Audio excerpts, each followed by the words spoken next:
One of the more challenging subjects for a homeschool mom to teach is writing. Writing composition can provide a lot of questions for the homeschool mom who's never really captured the art of eloquence herself. And so today I'm just going to talk about a class that I took with the Schole sisters and how they really equipped me to teach writing classically. And it is by using the Progymnasmata. Yes, that's a big word. We'll talk about it in a minute. My name is Joy, and I am a homeschool mom of 7, and teaching writing has been one of those areas in our homeschool that I have really wanted to grow my capacity in, but haven't known where to start.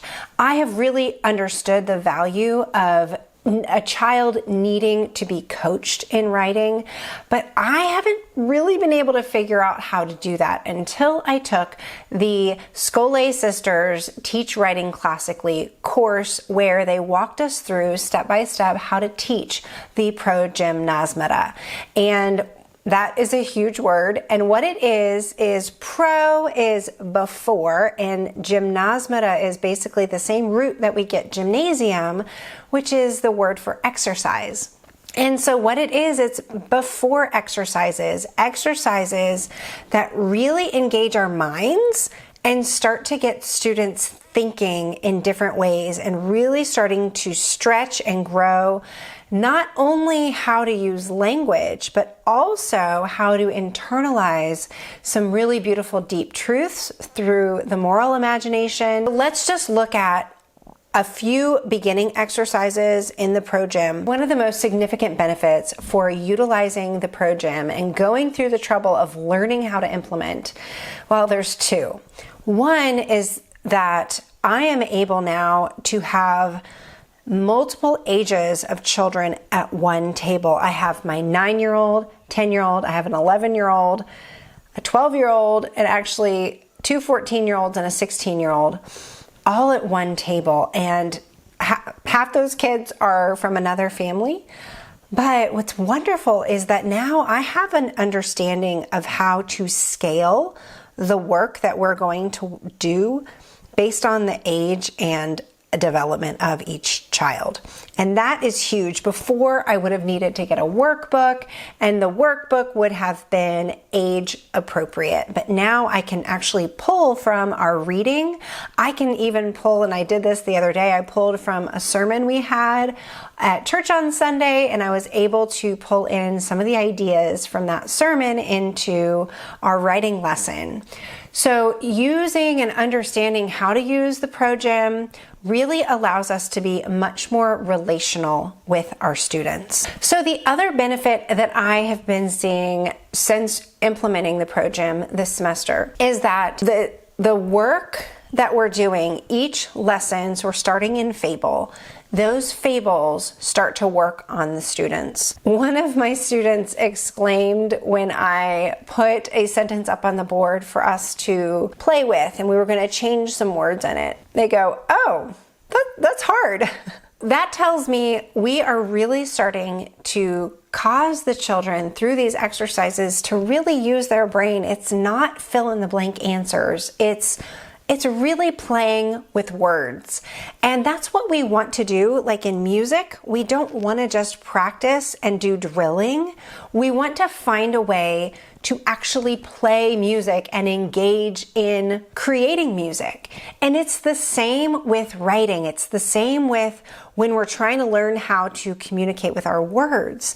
We want to, yes, do some drills, and there is a component of drilling with the Progym, but what it also does is it gives us a format for playing with words, for playing with language, and to be able to change a fable. So one of our exercises was to take the tortoise and the hare story and to change the characters. Okay, then we just brainstorm on the board. What is a slow character and a fast character that might be living in the same area? You could look at the ocean, you could look at the air and birds, you could look at insects. You know, there's just a lot of different ways we could change these animals and then make the story fitting to their environment and also to their character. And then they can just, from there, they just rewrote. It's easy because you have the original story that they're able to use as an imitation, and it moves them through that work. But what also that does is the moral itself starts to work on the student as the student is working on changing the story, because they're always trying to think of, how does slow and steady win the race? How do I convey that as I'm starting to rewrite this story? The Progym has 14 different exercises, and I'm actually going to list them below with a short description, because honestly they're too detailed to go through in one video. That is not what this video is for. It's more just to get you understanding the benefits of using the Progym.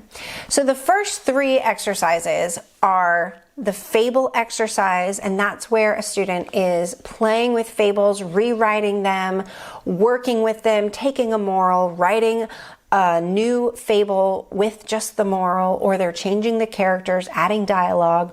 All of these things are ways to play with language in the context of the fable. And the fable is such a great place to start because the moral is really like a little thesis statement. And then the entire story needs to serve the moral or the thesis. And so then we move into narrative, and what narrative allows is it's really a historic retelling of something that happened. You could use an event in the Bible, and they just need to look at who, what, when, where, why, how. Then they can rewrite it. Maybe they'll rewrite it from a first person point of view. Maybe they'll rewrite it from the king's point of view, or maybe they'll rewrite it from the soldier's point of view, depending on the story. Or they might expand it, keeping the same ideas and the same tone of the story, and then they just write additional text that will expound on a certain element of the story. And all of these exercises start to allow them to play. It's different from narration. Is narration enough? And I'm going to say no, narration is not enough, because a student needs to have feedback in order to grow and stretch in their writing capacity. But this is not for the very young. This is probably best suited for a middle school student. It could be a strong upper elementary student. I have a 9-year-old sitting in my class, but I would not, I don't recommend it. We just didn't have another place for that student to be, so he's kind of along for the ride in a way. But middle school is really the sweet spot to get started on the Progym, and then high school is where the additional exercises get going. So then the third exercise is the Chreia, and also a Maxim. An example of a Chreia is haste makes waste, or beggars can't be choosers. There are many different headings the student then builds out in order to write the Chreia for that particular maxim. They will start with a praise, and then they will have a paraphrase, and then they will go into a cause and comparison, and all these words you might not even know what they mean.